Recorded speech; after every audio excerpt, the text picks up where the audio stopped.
M4457, please introduce yourself. My name is Salve Florante, 39 years old. I'm happily single mother in 3 kids.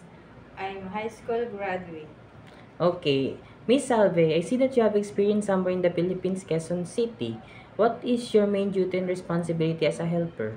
My main duty is taking care of babies, cooking, cleaning, washing, marketing, taking care of pets.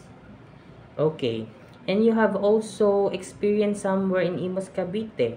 What is your main duty and responsibility? My main duty on taking care of babies, cleaning, cooking, washing, marketing, uh, Okay. Miss Salve, why do you want to work in Hong Kong? for my children, for their future. Okay. How long do you want to work in Hong Kong? Uh, till till finish on my contract and my employer is needed me. Okay. What did you do if the newborn is crying? I'll check the baby is hungry, the temperature, and the diaper is Okay. Are you willing to accept the holiday set up by the employer?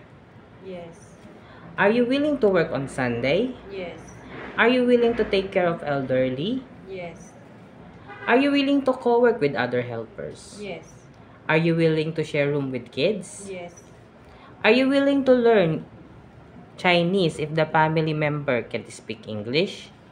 yes, It is okay to you to eat the food that the employer prepared for you? yes, I see that you have a long hair. It is okay to you to cut into short? yes. Do you know how to cook Chinese food? No, but I learning. And how will you do to learn? I watch the YouTube and internet. Can you sing any nursery rhyme? Yes. Give me example. Twinkle, twinkle, little star, how I wonder what you are. Like a diamond in the sky. Okay. What is your message to your future employer? To my future employer in Hong Kong, please choose me. I'm honest, uh,